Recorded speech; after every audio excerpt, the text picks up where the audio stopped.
Good morning, everybody, and welcome back to the farm. My name's Cody, and I want to thank you so much for stopping by today. So it is official, we are now into fall. We have had several nights now with a hard killing frost. Our dahlias that were a thing of beauty not too long ago have all died.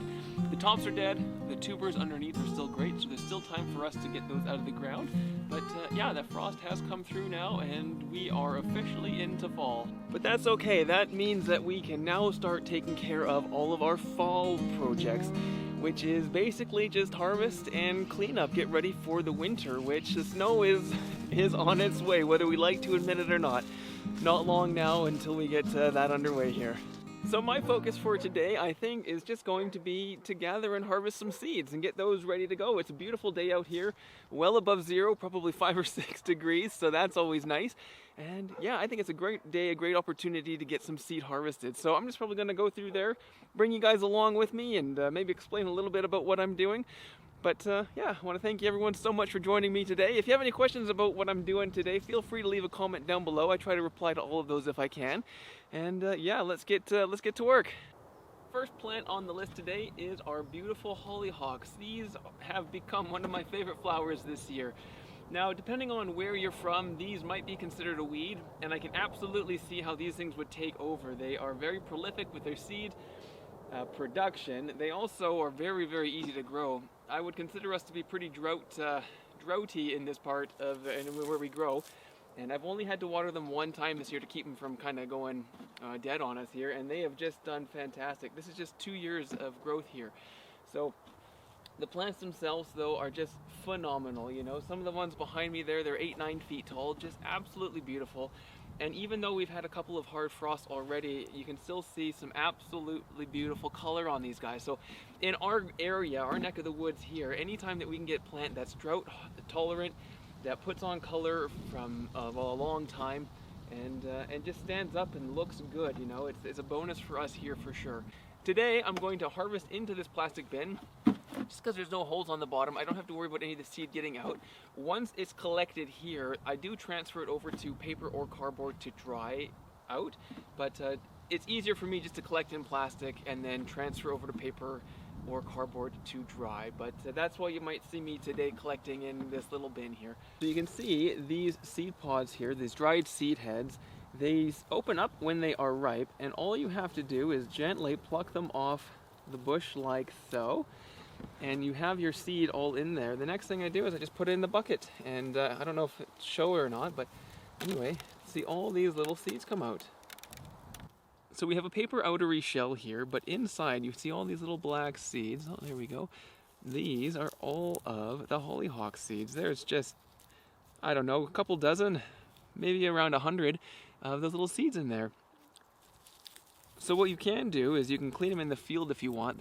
When they're dry like this, it's easy. Just let all this chaff go away. And what you're left with is all of those seeds. That just came from one flower head, one seed head. So there we go, pretty straightforward. What I'm going to do now is just get all of these other ones off the bush here.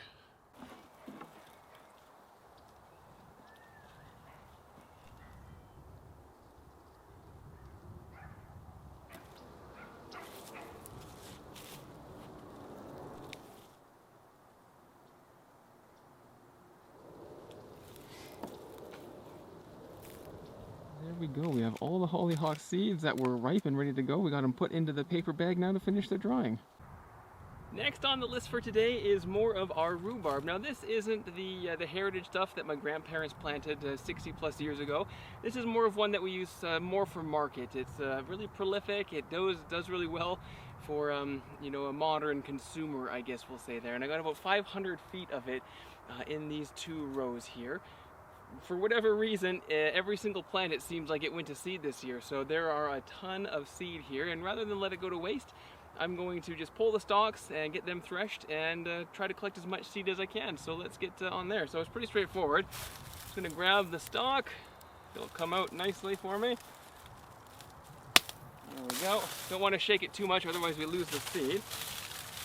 And here we go. All the seed on there. And just gonna toss it into the bucket of the tractor there, just so it'll make it easier for me. Then I'll bring the stalks over to the bucket here, and we can just give them a good shake like that. comes off there, pretty clean. And then what we're left with is just the rhubarb seed.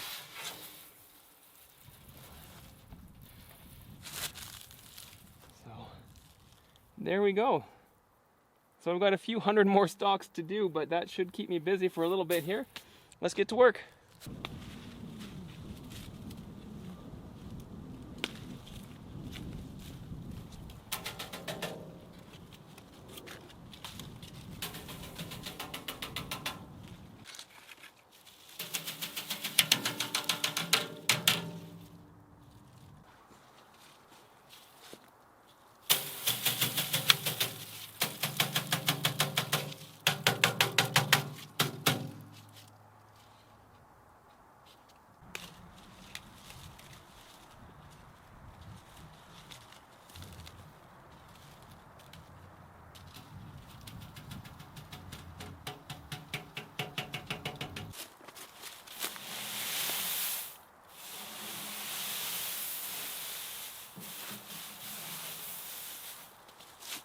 Well, there we go. Got all the rhubarb seed out of the rows here, about 500 feet of it altogether for the seed here, and we did pretty good. There's quite a lot here, so there's a lot of it to clean and sort and package, and yeah, it'll keep me busy for a lot of the winter to come here, so that's fantastic. But I'm just gonna get this out of the tractor bucket. If the wind come up and scattered everywhere, that would be really sad. So let's get this in a box and into a nice dry place to finish curing.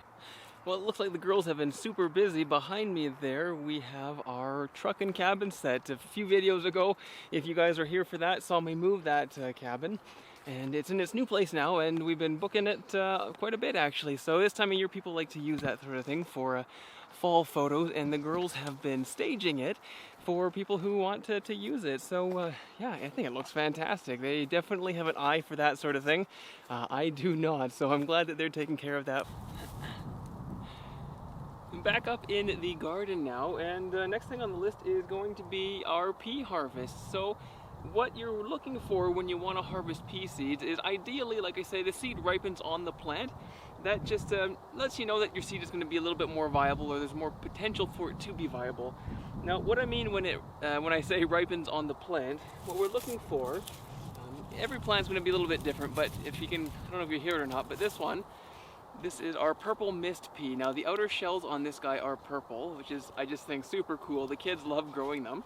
For peas, what we're looking for is a nice dry outer shell. Let's see if I can get that here. I don't know if you can kind of see, and it sounds crunchily and crispy. And then when we open it up here, you see all the little peas in there. They're already starting to dry out and shrivel. And I'll just scoop these peas out. And there we have it. That's what we're looking for pea seed here. And like I say, you know that they have cured on the plant when the outer pod here is papery and it goes brown. It sounds dry and crunchy too, so that's another good indication that you've got a ripe seed. Let's see if I can find one here that's not quite ripe. So there's a good example. So on the same plant or similar, purple shell as well, so we know it's a purple mist pea, but it's still very leathery. So that tells me that there's still a lot of moisture in here, and so I don't want to waste these seeds. When we open it up, there's still a lot of moisture left in the shell itself. And if we have a look here at the peas, they're still very green. So that tells me that these seeds are probably not going to be viable. And there's no problem just tossing those down to let the earth take them back in. But that's pretty much the name of the game, probably for the rest of the afternoon here. I'm just going to go through and gather up our pea seeds and get them into paper bags so they can finish curing. And yeah, let's see how far I get, guys.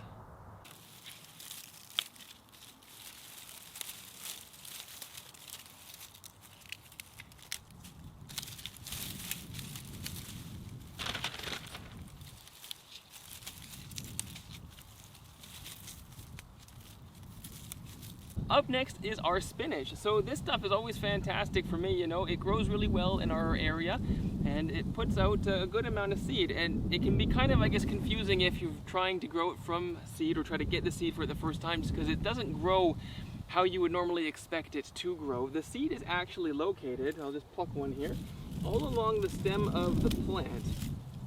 At pretty much every junction, a leaf junction, you have a bunch of these bulby little seeds.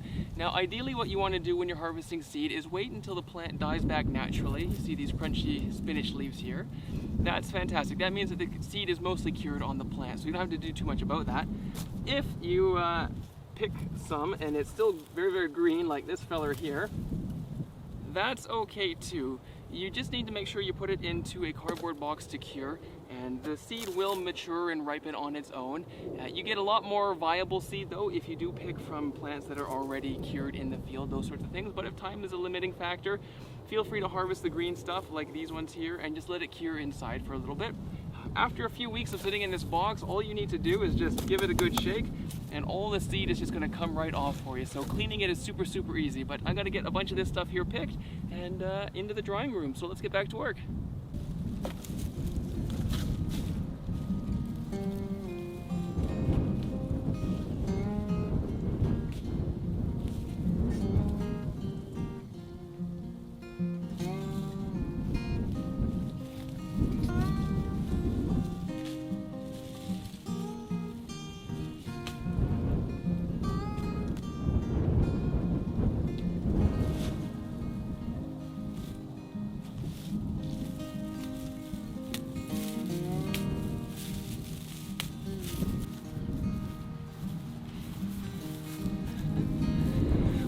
There we go, everyone. That's another day in the book. I've just finished harvesting the spinach here, the two varieties. We've got a French heirloom, I can't remember the name of it off the top of my head, and then Bloomsdale, which is a really popular variety for home growers, and that's all taken care of. So it was a fantastic day.